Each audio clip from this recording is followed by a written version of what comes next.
This is All India Radio. In the program Spotlight, now we bring you an exclusive interview with Professor Ramesh, member Niti Aayog, on cabinet decisions on Vibrant Villages program and strengthening cooperative movement in the country. The interviewer is Arjun J. Chaudhary, AIR correspondent. Today we would be discussing on the program about the Vibrant Villages program, which is been approved by the cabinet and is a centrally sponsored scheme. We would also be discussing about the vital strengthening of the cooperative movement in India under PACS, which is the Primary Agricultural Credit Scheme. Professor Ramesh, a warm welcome to you on the program. Thank you. Professor, what's your take on the Vibrant Villages program? Why is it so important in terms of this centrally sponsored scheme, which is targeting the northern border, 4 states and 1 union territory? Could you be more specific in terms of its coverage? We know that there is an allocation of 4,800 crore rupees. How would these territories benefit from this scheme? Because a great deal of our economy is still agriculture and rural based. You see, these 4 northern states and UTs for which this centrally sponsored scheme has been announced, they have some specificities. One specificity is that their population is very, very sparse. Second specificity is that they are bordering, mainly China borders. And another specificity of this region is that lot of migration of population from that place is happening. So because of that, for example, in Uttarakhand state, hundreds of villages are becoming ghost villages. Nobody is living there. So that has its own implication for lower economic activity. That has its implication for security, because everywhere we can't send paramilitary and military forces. So the population of people itself provides a security. So these are the reasons that they have special characteristics, because of which the government has to pay special attention to them. And what is the nature of this special attention? There is a budgetary outlay of 4,800 crore rupees. They're calling this out-migration, where people are preferring to abandon their villages for work and livelihood elsewhere. How do you see this program improving the livelihood of the people so that instead of out-migration, there is in-migration? Yeah, you see, this 4,800 crore rupees will be spent on 2 type of items. One is infrastructure, mainly road infrastructure, and second is livelihood activities. In fact, these two are related. These two are connected to each other. For instance, in Arunachal Pradesh, we produce lot of exotic fruit, like even kiwi. But there is no efficient transportation available to move that produce from Arunachal Pradesh to the market. So these two activities, they are related, but as I just mentioned that these two are connected, and we also need infrastructure in that area to keep people there so that they do not have different type of hardships of life. Many people may be moving out of that area because going to hospital is very difficult. Many people will be moving out of that area that if they have to go for work in some factory or some other government development program. So these two type of activities, they will promote economic activity, they will provide means of livelihood to people, and at the same time, when there are good roads, people mobility will be easy. The isolation itself, which is a discouraging characteristic of this area, the isolation of that area will be reduced. As I mentioned, this Uttarakhand, I talked to some of the people from that place. So they were just mentioning that because of these things, when some people start moving, and once the minimum mass of people is not there in a village, then a few who even wanted to stay back, they are also forced to move back. So I think through this new allocation, both economic activities and road infrastructure and other kind of infrastructure, the life of people will become easy. Mobility will be there, access to say ICT, internet, etc. That will improve. So I think all these, when they will be created, then certainly migration from that area, which is especially distress migration, there will be check on that. Professor Ramesh Chandji, there is now a plan to ensure convergence of the various schemes by leveraging what they're calling the whole of the government approach. So you have PACS, which is the primary agricultural credit societies, you have dairy, fishery and cooperatives, which are sought to be developed in order to provide these employment opportunities along with the road infrastructure you're talking about over the next 5 years. How do you see the locals in the area understanding the importance of this convergence of schemes and then taking a decision on how to plan their out-migration and then come back into in-migration? Individuality of scheme is more important from administration and implementation point of view. As far as user point of view is concerned, as a person, you all deal with the total systems, whatever entire thing is needed for living. So I look at cooperative, that cooperative is one institution which can fill many gaps which are characteristics of most of the villages in India, but in particular in case of isolated region like border region. One, our economic unit, whether it is agriculture, whether it is micro enterprises, is too small for market. They are not viable, or they suffer from scale disadvantage to sell their produce, to buy the inputs. So this is one reason that these people need to be organized. That can take the form of self-help group. But best and well-tried institution for centuries is the cooperative institution. And second is that in these places you find that market is missing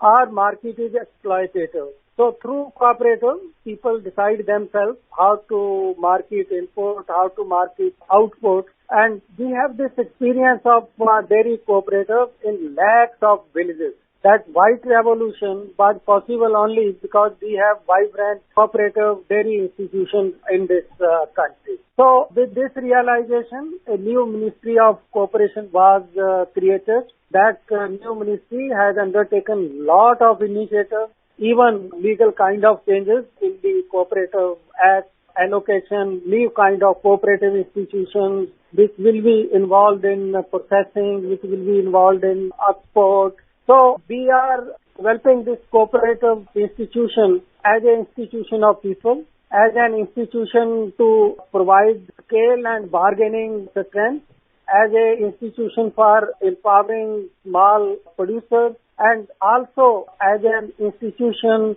which will reduce the number of intermediaries. So where the link between producer and consumer will be much stronger than what is achieved through market. So these regions, as I mentioned in the beginning, that we have weak infrastructure, we have weak or exploitative market institutions. Therefore, we require an institution of cooperative which will not eliminate whatever is the existing marketing mechanism. It will make that more competitive and it will modernize economic activities there. This institution can play the role of providing market outlets. This institution will play the role of providing credit to the producer and to the needy. So this is a multiple role which is expected from this very important economic institution, which in a democratic setup is institution of people, for people and by the people. Professor Ramesh Chandji, how is the Vibrant Villages program different from the Border Area Development Program? This Vibrant Village program, which Cabinet has approved today, it will be providing better focus in 4 states which are bordering China. Whereas we have a very long border and that border development program is for, I think, as many states as 17 states. So since the characteristics of these villages which are bordering China is different than others, we don't have difficult terrain, say in Rajasthan or in Punjab villages which are bordering Pakistan. But you look at the terrain which is there in the villages which are bordering China. So in these 4 states, there are special characteristics of border villages. So I will say that Vibrant Village program is a subset of the border development which will cater to the specificities of the border areas which are bordering China. So you mentioned about roadway development. Access is very important. Mobility is as well. How about large water bodies? because fishery cooperative development along with PAX dairy is a very important part of the terrain which is been identified by the center. Again, it will vary from place to place. Fishery is one area. In the northeast, piggery could be another area if we are considering of animal husbandry. And at some places, it could be poultry. So these are the activities which are related to livestock. Similarly, we have lot of activities which are related to crop production, which are related to floriculture, which are related to horticulture. So if you look at the cooperative, we are now moving from simple cooperative which was dealing with one or two activities to multiple activities cooperatives. That cooperative giving credit, cooperative arranging imports, cooperative marketing output, cooperative involved in processing, cooperative involved in training, and even cooperative involved in providing the storage structures. So we now have a much larger and much bigger vision of cooperatives than which was existing earlier. So this is how that if you go to mountain area, one important feature of mountain areas is diversity. In mountain area, you will just find on one side of mountain, you can grow a kind of activity. On another side, because there is a shade, particular kind of slope, you are required to have totally different kind of activity. That is also what results in low scale, that you have to produce very large number of produce. But that produce, the beauty of these border area and inaccessible area is that produce is of unique quality, unique value. So it used to be branded like this. It must have traceability, it must be labeling. For instance, I can tell you that turmeric that we produce in Meghalaya is of far superior quality than the turmeric which we produce in plains.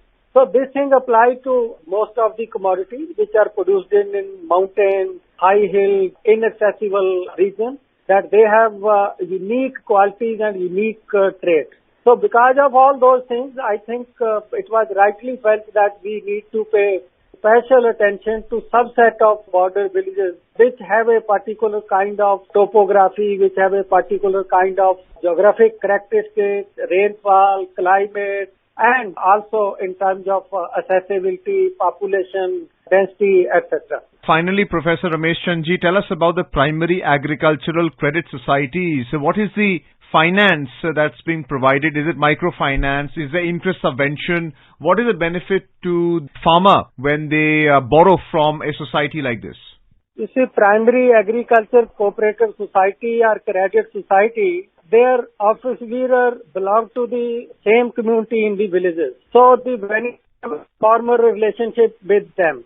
So while you are just working, while you are roaming in the village, you can talk that this is what activity you are undertaking, this is what you will need. So one is that informality that is involved in dealing with these institutions. Second is there are studies which show that cost of borrowing and cost of documentation dealing with doing business through these cooperatives is very, very low. It is bare minimum, whereas if somebody had to take loan from the bank, there are so many formalities, guarantees, documents to be produced. So I would say that one is this informality and second is that cost of transaction is very, very low. And third is that in most cases, if there is a benefit, if there is a profit, that also goes to the members of cooperatives.